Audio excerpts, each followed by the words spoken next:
If you have a child going to university in South Africa or you want to go there yourself, listen in for the next half an hour. The COVID-19 pandemic is changing the way in which learning and educational systems operate around the world. South African universities are no different. They've closed their doors after the COVID-19 outbreak on the 16th of March. Now, this has forced students and professors to adapt to a so-called new normal of learning through technology. The concern for many students, parents and professors during this time is based on the completion of their academic year and their achievement, the future of higher education and the safety of students. Joining me now is South African Vice-Chancellor Roundtable is Adam Habib, the Vice-Chancellor at the University of Witwatersrand. We have also Professor Tshilidzi Marwala, the Vice-Chancellor and Professor, and also Professor Mandla Makhanya. Thank you very much for joining us, gentlemen. Just to start off with, I'm going to go around all three of you, just to give us an idea of how much disruption this COVID-19 pandemic has caused. Starting with you, Professor Adam Habib at Witwatersrand University. So it's been quite disruptive, as you can imagine. We have had a complete evacuation of the residences at the university. We've stopped classes for at least the last 4 weeks.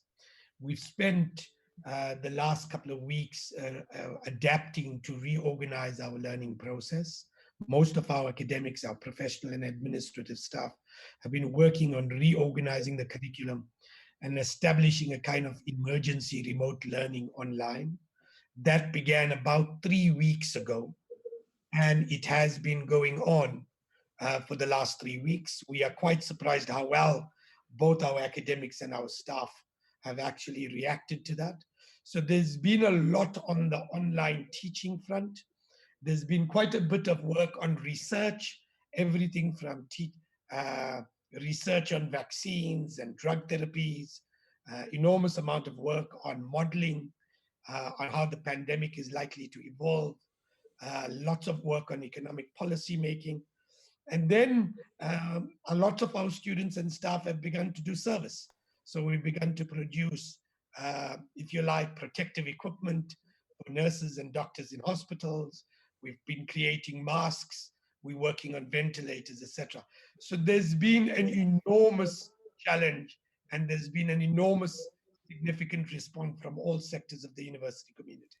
If I could just get on the road now to UJ, Vice-Chancellor Tshilidzi, Professor Tshilidzi Marwala, just have a taste of what's been happening at UJ in these difficult days.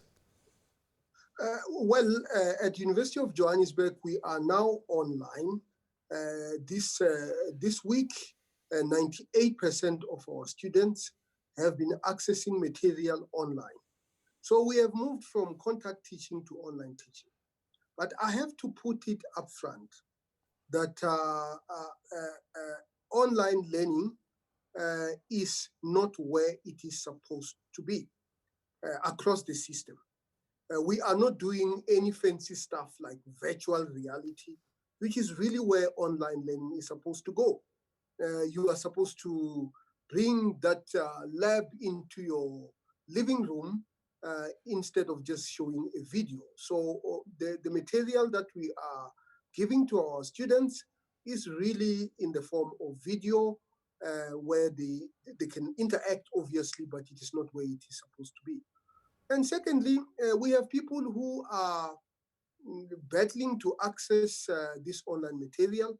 This would be people who are at rural areas where the coverage, the internet, the cellular coverage is not as good. For those, we are making alternative ways of taking material to them. We have given all our students data. 30 gigs of data is given to all our students, irrespective of the mobile company they use. And I think that has also been going well.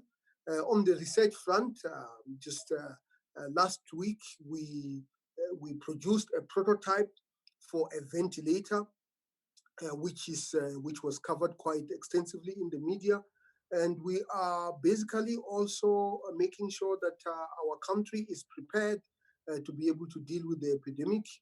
pandemic when it eventually peaked. So we are ready for this era to make sure that we complete the academic year. One of the things that I have told my staff and students is that we are going to do everything within our powers to make sure that our students complete the academic year. Of course, there are going to be problems. Now, I needed to also talk about devices. We have given our students devices. We're lucky more than others that we have been giving devices to our poorest students for the past 4 years. So the coverage of online devices that we have given will probably be much more deeper than other universities that only started giving devices this year. Well, on that theme of helping some of the poorer students now, I'd like to go to Vice-Chancellor Professor Mandla Makhanya. The other day, you probably heard Edward Kieswetter, the head of SARS, saying he reckons that the national coffer is going to lose between 15 and 20% of their income through tax revenue. I think many of you in higher education here in South Africa are probably going to be fearing the future of helping poorer students study, which is their right. Well, I agree with you. I mean, it's a challenge that we need to face squarely, because we can ill afford a situation where students, by the dint of their own circumstances, they should not be in a position to access higher education. So it's incumbent upon us to find ways and means of accommodating them. Whatever means that we have at our disposal should actually be made available to our own students. And I'm told we just got a joining another professor on the line here from Cape Town, UCT Vice-Chancellor, Professor Mamokgethi, Phakeng. First question I have, very briefly, just paint the picture of how Cape Town is struggling with this COVID-19 virus. Well, we are ready. And as you know, we are a university that was ahead of the curve in terms of evacuating students from residences. We were ahead of the curve in terms of giving devices. And we are giving 40 gigs of data to our students all across the country. We're monitoring how that is going. This week, we are also making plans to send to students printed materials and USBs for students who are, as Professor Marwala referred to, in remote areas where network is weak. So we are doing as much as we can to make sure that we fill the gaps for all of our students. We are committed to finishing the academic year 2020. We are aware, of course, that it might go on up to February, and we are getting ourselves ready for that. Our concern, of course, is not only that teaching online proceeds smoothly. We are very aware of the disciplines that need face-to-face teaching.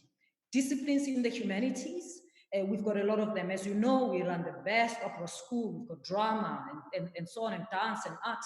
All of those need face-to-face teaching. We also have lay-based disciplines, and we also have students who have to do clinical work.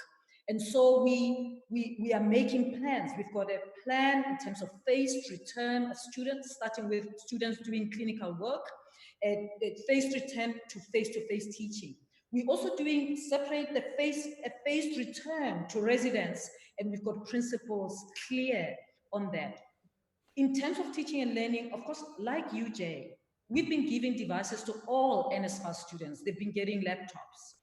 This is not a first for us. What we did with this additional was students who are not in NSFAS, the missing middle, who don't have laptops, and that's what we filled the gaps in. The other thing that we're lucky about, even though we are a face-to-face university, we've got, in 2014, we launched the Center for Innovation in Learning and Teaching. And so the center has been developing online material. And of course, many of you will know about award-winning MOOCs that are taken all over the world. We've been, from 2017, we started recording every lecture that takes place in 100 lecture rooms. They were recorded automatically. Lecturers had to opt out of that.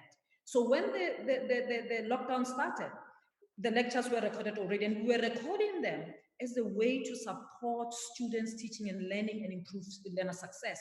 That students can go back to their rooms or home and look back at the lecture, even though they attended or whether they attended or not. Okay. And so in 2018, we launched the One Button Studio.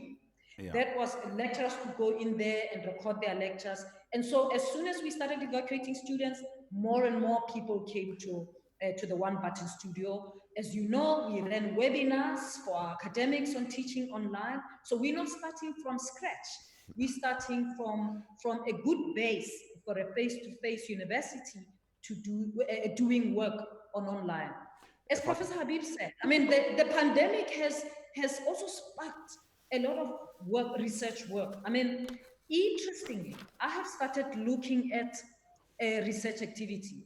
Our research and innovation Sorry, contract Professor shows Phakeng. that we've I'm got going to have more to go income back to research President contract Habib now at the beginning. We're going to try and give everybody a fair shake on this one. So a couple of your colleagues there along the way lamenting the fact that face-to-face teaching has gone out the window and it needs to be brought back. But this new normal that everybody's talking about in higher education, just give us a taste of what you think it's going to look like at your university at the very least. So as Mamokgethi had suggested, I think what we're going to have is clearly we're going to be online for the next few months. The vast majority of our teaching is going to take place online. We will start a phased return of students, firstly, perhaps postgraduate students, students in certain disciplines like the fine arts, etc., clinical services, students that require laboratories, and perhaps even poor students who will return to our residences so that they have access to connectivity, etc. I think as we look forward, what we should be thinking about is a form of blended learning. I think there is a new normal that is going to emerge. I think our learning and our teaching is going to happen partially online, partially face-to-face, and we're going to move between these various teaching methodologies as we go forward. And I think that that's the future. I don't want to create a situation where we get poor people doing online and rich people doing face-to-face. We must not create a new inequality. And so what I think we're looking for is a blended learning for all of our students, both poor and rich, national and those outside the country. To your colleague now, UJ Vice-Chancellor Prof Tshilidzi Marwala, another dynamic for your university as well as Witwatersrand University is the fact that you've got students from all over Africa who study with all of you, I mean, in Cape Town as well. How are you going to get around the travel restrictions and the safety problems when you're coming to students from across the continent? When the lockdown was announced and there was a plan to get our students moving, we gave our international students an option to remain on campus. And the majority of them actually are on our campus. As we speak, almost 15% of our students who live on campus are on campus. They did not leave. So there are a few of those who have moved to their home countries.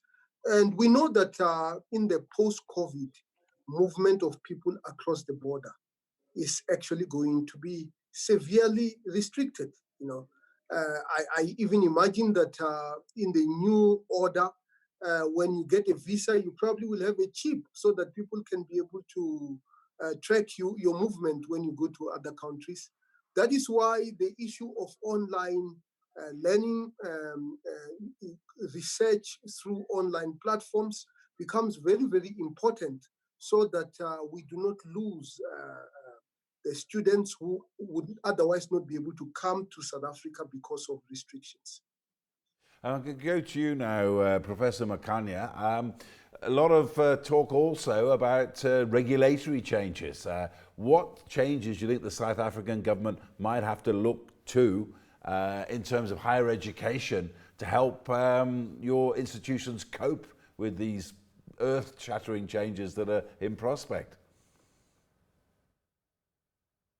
Well, I must say that one of those maybe to accept the fact that online learning and online teaching is here to stay.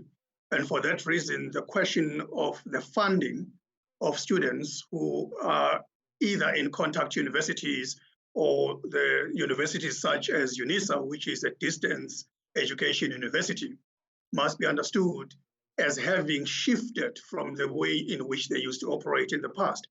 I mean, as you've heard my colleagues talking about that face-to-face or traditional universities now are shifting to blended learning in a way. In our case, having been a distance education university for years, that blended learning is what actually came into being more or less around 2012, 2013. But it became apparent that with the latest developments, shifting completely online and becoming virtual in our operations so that everything else that we do, the transactional activities are completely digitized, is actually where we are going. So clearly, these are transitions that higher education is experiencing. So when it comes then to the funding mechanism, these are all the issues that need to be taken into account so that we can accommodate students within the context of all these streams, so that we should not sit in a situation where some students can cry foul that I'm in this particular space and the funding does not seem to be adequate for the needs that I have in the environment where I am. If I can go back to Cape Town now, and Professor Mamokgethi, Phakeng, a lot of people will be looking at this. You say you want to return to face-to-face and a blended way of teaching people. I know there are some subjects like science and engineering where you need someone there to show you actually what to do. But what about the quality of education? How much of a battle is it likely to be with this new normal to keep up the high standards that have been in South African universities? The things that we foregrounded, even as we are going into this emergency remote learning, was the integrity of academic programs. So we haven't altered at all the quality of our academic programs. Perhaps what's altered is how students get access to it, and depending on where they are. So I think moving, the new normal, for me, the new normal is not just about the mode of delivery. I think that was going to happen anyway. What this has done, it has fast-tracked.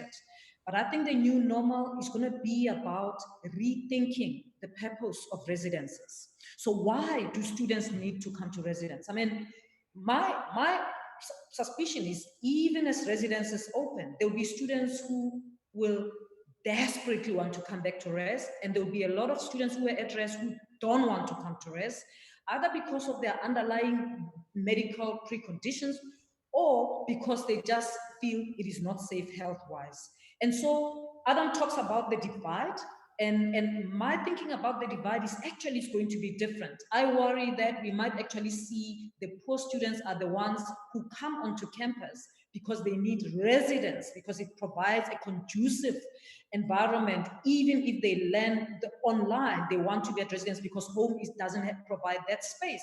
And wealthy students staying at home because home provides them with that possibility. I see the new normal also in the immediate space, like just next year, students saying to us, I can handle online. So can I register and not do online? Even if some university wants to continue doing face-to-face, there's students who might say, I want to do online. I think thirdly, the other new normal is reimagining higher internationalization in higher education. What does that look like? What does our semester study abroad programs, what will they look like? What does international collaboration in universities look like post-COVID, or even in the immediate future? And we at UCT are working on that already. We've been in contact with our international collaborators, talking with them about our future and the things that were already in the pipeline, particularly where we have institutional agreements.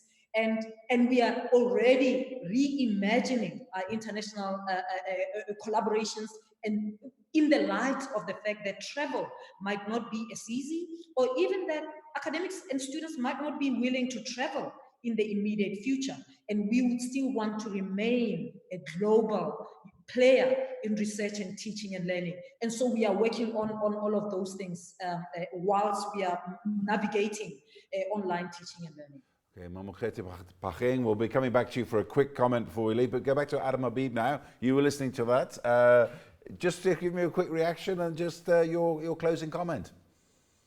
So what you'll see from all of us is that actually there has been a large degree of unanimity. I think that South African public needs to realize that South Africa's universities, all of them, have responded really quickly to the challenge. We are as cutting edge as institutions in other parts of the world. We are doing exactly the kinds of things that are playing out in the UK and in the United States. In fact, we are far more at the cutting edge, in part because we've had to do all of this in very, very unequal circumstances. And so we've landed up doing things like purchasing devices, negotiating connectivity in ways that other universities in other parts of the world just haven't done. And it is a testimony to the quality of South Africa's higher education system. If I just go to Professor Tshilidzi Marwala at UJ, just a quick closing comment from you. Yeah, I think this COVID crisis is both a tragedy, but it also gives us opportunities. What I think universities must start also thinking about is how will a post-COVID society look like? How will the post-COVID politics look like? And it can only be done at universities. How will the post-COVID banking system look like? And of course, these are going to drive new forms of research. How are we going to still be connected to the rest of the world while travel is restricted? How do we finance all this? Because at the end of the day, if the online learning is going to be a new normal, then we'll have to move into advanced forms of learning where we can be able to recreate experiments that are done in the lab virtually, where a medical student can be able to dissect a cadaver virtually. And there are technologies that are already available. And obviously, it will also require all players in our society. Department of Communications must come into the party, because bandwidth, which is the way in which we transmit such information, will become even more necessary. Okay, if I go to Professor Mandla Makhanya now, I'll be coming to you, Mamokgethi, as well, just a quick wrap-up comment from you, please. Give us a bit of hope, maybe, for people who may have children going to varsity or going themselves. Yeah. No, thank you very much. I must tell you that higher education is in a state of ongoing transformation. There is no way of turning back. And I can tell you that we are making advances, in digital and technological, innovation, which will change fundamentally the whole notion of the production of knowledge, as well as sites of the production of knowledge, as well as teaching and learning taking place in that particular space. It is for this reason why, in the higher education environment, I must tell you, we need to be inspired in a slightly different fashion, so that this which comes our way must find a place and a pathway within which the kind of investment that we are going to be making can be implementable in a manner that is simply systematic, so that our own communities and our own state can appreciate the investments that they are making in higher education. And the level at which we are integrated as a system is one of the most exciting spaces within which we are operating. So imagination, I must say, is how we are going to be moving into the future. But the future is right here. But I must just warn at the end that the question of thinking about technology as replacing good teaching is something that is not necessarily going to happen. So good teaching and technology, that combination is excellent recipe for success. And last but not least, we're going to Cape Town for one final, very brief comment from Mamokgethi Phakeng, the Chancellor there. Professor.